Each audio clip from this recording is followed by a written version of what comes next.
Welcome back.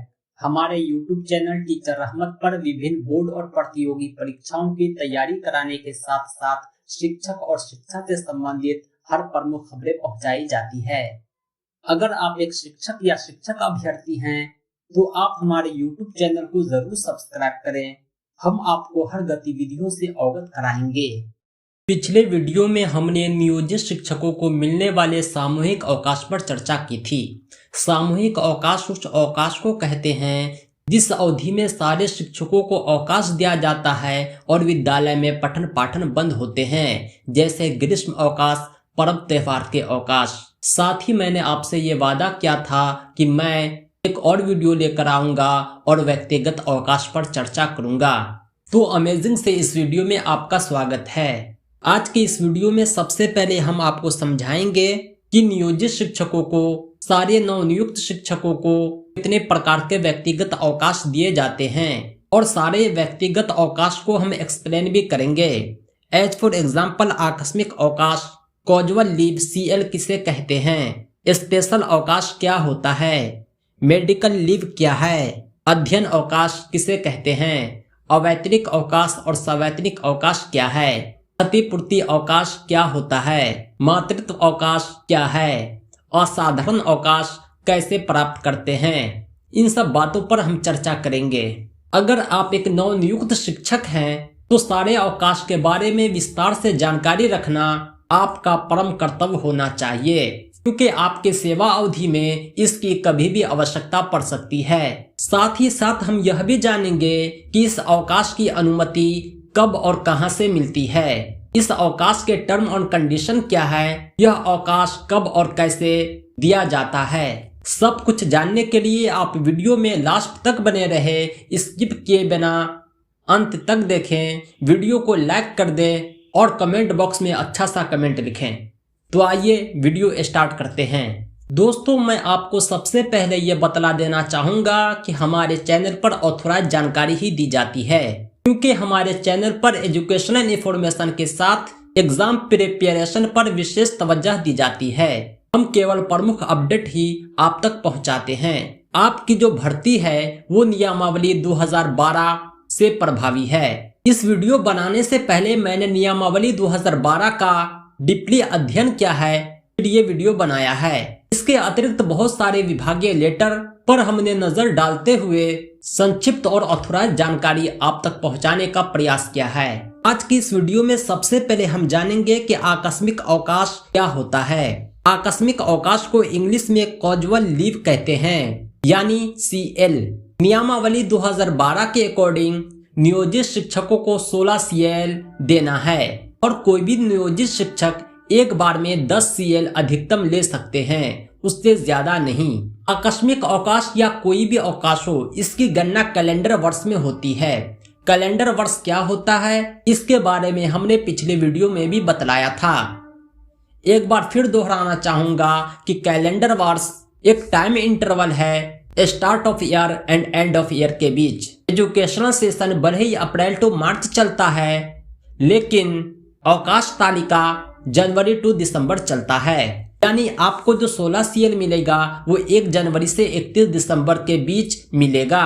आकस्मिक अवकाश भले ही आकस्मिक अवकाश हो, लेकिन आपको इस अवकाश से पूर्व भी प्रधानाध्यापक से अनुमति लेनी होगी। विद्यालय के सारे शिक्षक एक साथ आकस्मिक अवकाश नहीं ले सकते हैं। इस आकस्मिक अवकाश की स्वीकृति विद्यालय के प्रधान अध्यापक द्वारा ही दिया जाएगा।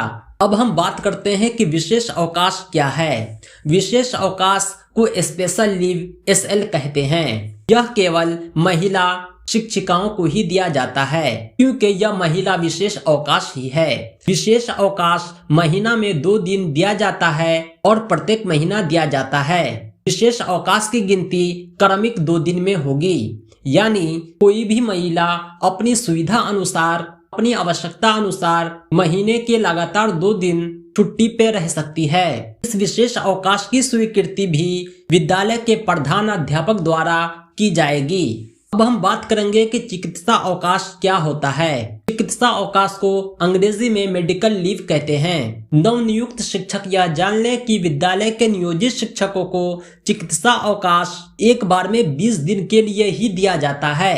चिकित्सा अवकाश की गणना कैलेंडर वर्ष में नहीं बल्कि संपूर्ण सेवा काल में होती है। सारे नियोजित शिक्षकों को अधिकतम चिकित्सा अवकाश पूरे सेवा अवधि में 120 दिन ही दिया जाएगा। यानी आपकी जो ड्यूटी है 25 साल की हो चाहे 30 साल की हो, रिटायरमेंट तक आप 120 दिन ही चिकित्सा अवकाश ले सकते हैं और वो भी एक बार में मात्र 20 दिन।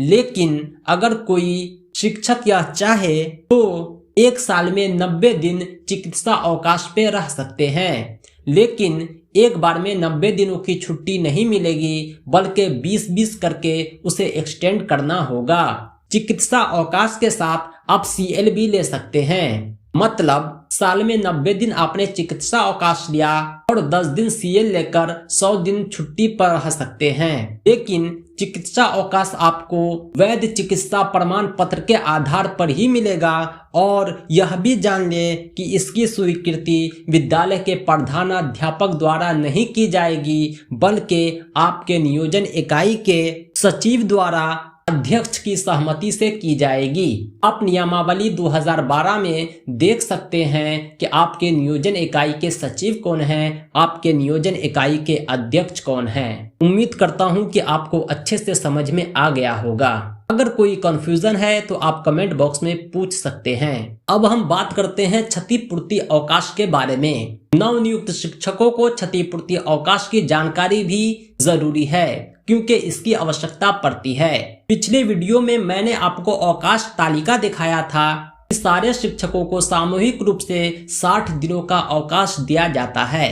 कैलेंडर वर्ष के 60 दिनों के अवकाश के पीरियड में कभी कभी ऐसा भी होता है कि विशेष कक्षाएं संचालित होती है, आपकी छुट्टी रद्द कर दी जाती है। एज फॉर एग्जाम्पल, ग्रीष्म अवकाश में सिलेबस पूरा करने के लिए कक्षा का संचालन हो, किसी त्योहार में आपकी छुट्टी मंजूर है, विद्यालय बंद है, लेकिन आपको कहीं और ड्यूटी पे लगा दिया जाए। नियमावली कहता है कि ऐसी अवस्था में आपको एक्स्ट्रा वर्क का कोई पे नहीं होगा, यानी आपको अवकाश के बदले पैसा नहीं बल्कि अवकाश ही दिया जाएगा। अवकाश के बदले अवकाश को क्षतिपूर्ति अवकाश कहते हैं। यानी अगर आपसे विभाग 5 दिन अतिरिक्त काम करवाती है तो आपको 5 दिन इच्छा अनुसार अवकाश दिया जाएगा और इसकी काउंटिंग भी क्षतिपूर्ति अवकाश में की जाएगी। साधारण भाषा में यह जान लें कि क्षतिपूर्ति अवकाश अवकाश के बदले दिया जाने वाला अवकाश है। अब हम बात करेंगे कि अध्ययन अवकाश क्या होता है। What is study leave. जैसे ही नवनियुक्त शिक्षकों की सेवा शुरू होती है, योगदान करते ही सारे नियोजित शिक्षक अपने प्रमोशन को लेकर चिंतित हो जाते हैं। लेकिन विद्यालय ज्वाइन करने के बाद वो आगे के शिक्षा ग्रहण करना उसके लिए मुश्किल हो जाता है, इसलिए वह डिस्टेंस एजुकेशन का सहारा लेते हैं। लेकिन डिस्टेंस एजुकेशन के लिए भी रूल है, नियम है। आप बगैर परमिशन के शिक्षा ग्रहण नहीं कर सकते हैं। सेवा के साथ साथ शिक्षा ग्रहण करने का क्या तरीका है, इसके अलग वीडियो हम लेकर आएंगे। लेकिन अभी यह जान ले, सेवा शुरू होने के 3 साल बाद ही आप अध्ययन अवकाश ले सकते हैं। उसके बाद भी अवकाश लेते समय आपको शपथ पत्र देना होगा कि हम अध्ययन पूरी करके हम इसी विभाग में लौटकर आएंगे, तभी आपके अवकाश स्वीकृत किए जाते हैं और आपको अध्ययन की अनुमति मिलती है। अध्ययन के इस पीरियड में आपकी सेवा 2 प्रकार से स्वीकृत की जाएगी, या तो सवैतनिक अवकाश या अवैतनिक अवकाश। अध्ययन अवकाश के बाद हम आपको बतलाते हैं कि सवैतनिक अवकाश कब मिलता है, अवैतनिक अवकाश कब मिलता है। अक्सर ये होता है कि नियोजित शिक्षक अपनी इच्छा अनुसार अध्ययन करते हैं और अध्ययन अवकाश लेते हैं। ऐसी स्थिति में उसके संपूर्ण अध्ययन काल में किसी प्रकार का वेतन नहीं दिया जाता है और यह अवधि अवैतनिक अवकाश के रूप में काउंट की जाती है। और आप यह भी जान लें कि अवैतनिक अवकाश अधिकतम 3 वर्ष के लिए ही ले सकते हैं। 3 वर्ष बाद अपनी अध्ययन पूरी करके आपको वापस अपनी सेवा पर आना होगा। अवैतनिक अवकाश के अतिरिक्त कुछ अवकाश अध्ययन हेतु सवैतनिक भी दिए जाते हैं, भले ही इसकी आवश्यकता कभी कभी पड़ती है। उदाहरण स्वरूप मैं आपको ये बतला दूं कि 2011 में और 13 में बिहार सरकार ने जो शिक्षक पात्रता परीक्षा ऑर्गेनाइज किया था, उसमें अनट्रेंड अभ्यर्थियों को बैठाकर शिक्षक बनने का मौका दिया था और एनसीटीई को यह कहा था कि हम सारे शिक्षकों को बाद में ट्रेनिंग करवाएंगे। लिहाजा बिहार सरकार सारे नियोजित शिक्षकों को जो अनट्रेंड थे सवैतनिक अवकाश देकर ट्रेनिंग करवाया। यानी टीचर ट्रेनिंग के इस पीरियड में सारे शिक्षकों से सेवा लिए बिना ही उसे वेतन का भुगतान किया गया, उसे वेतन के साथ अवकाश दिया गया। यानी आपने देख लिया कि अध्ययन अवकाश दो प्रकार के होते हैं, एक सवैतनिक, एक अवैतनिक। अब हम बात करते हैं कि मातृत्व अवकाश क्या होता है। मातृत्व अवकाश मैटरनिटी लीव महिलाओं को पहले 2 संतान के लिए दिया जाता है। इसकी अवधि 180 दिन होती है। इसकी स्वीकृति भी विद्यालय के प्रधान अध्यापक की अनुशंसा के बाद नियोजन इकाई के अध्यक्ष की सहमति के उपरांत सचिव द्वारा की जाती है। मातृत्व अवकाश के पैरेलल पितृत्व अवकाश भी मिलता है। पैटर्निटी लीव ये केवल पुरुष शिक्षकों को ही दिया जाता है और वो भी मात्र 15 दिनों के लिए। केवल पहले 2 संतान हेतु यह अवकाश देय होता है। इसकी स्वीकृति भी विद्यालय के प्रधान अध्यापक की अनुशंसा पर नियोजन इकाई के सचिव द्वारा की जाती है। अब हमारा जो अंतिम है वो है असाधारण अवकाश। जब कोई शिक्षक बिना सूचना दिए अवकाश में रहता है तो लंबी मुद्दत के बाद उसकी सेवा समाप्त कर दी जाती है। नियोजन नियमावली के अनुसार अधिकतम 5 वर्ष तक कोई शिक्षक बिना सूचना के अवकाश पे रहता है तो सबसे पहले उससे स्पष्टीकरण मांगा जाता है। उसके उपरांत नियोजन इकाई द्वारा उसकी सेवा समाप्त कर दी जाती है। लेकिन ध्यान दें कि यह अवधि अधिकतम 5 साल की होती है। अगर कोई शिक्षक बिना सूचना दिए अवकाश पे रहता है, अधिकतम 1 माह बाद स्पष्टीकरण देकर अपनी सेवा दे सकता है और यह अवधि में उसकी सेवा में कोई प्रकार का टूट नहीं माना जाएगा और उसकी सेवा पुस्तिका में इस अवधि को असाधारण अवकाश लिखा जाएगा। भले ही इस अवधि में आपको वेतन नहीं दिया जाएगा, लेकिन आपकी सेवा निरंतर जारी रहेगी। ये थे नवनियुक्त शिक्षकों को सारे नियोजित शिक्षकों को मिलने वाले व्यक्तिगत अवकाश। मैं आपको फिर स्पष्ट करना चाहूंगा कि CL और SL को छोड़कर सारे अवकाश की स्वीकृति विद्यालय के प्रधानाध्यापक की अनुशंसा पर नियोजन इकाई के सचिव द्वारा की जाती है। CL और SL ही ऐसा अवकाश है जिसकी स्वीकृति विद्यालय के प्रधान अध्यापक द्वारा की जाती है। ये व्यक्तिगत अवकाश एक कैलेंडर वर्ष में दिए जाते हैं, यानी इसकी काउंटिंग 1 जनवरी से 31 दिसंबर तक होती है। नवनियुक्त शिक्षकों को 16 CL मिलेगा और जो महिला है, शिक्षिका है, उसे प्रत्येक माह 2 दिन का SL भी मिलेगा। इसके अलावा इस वीडियो से संबंधित अगर आपको कोई क्वेश्चन है, कंफ्यूजन है तो आप कमेंट बॉक्स में पूछ सकते हैं। शिक्षक और शिक्षा से संबंधित इसी तरह के वीडियो के लिए आप हमारे चैनल टीचर रहमत को जरूर सब्सक्राइब करें।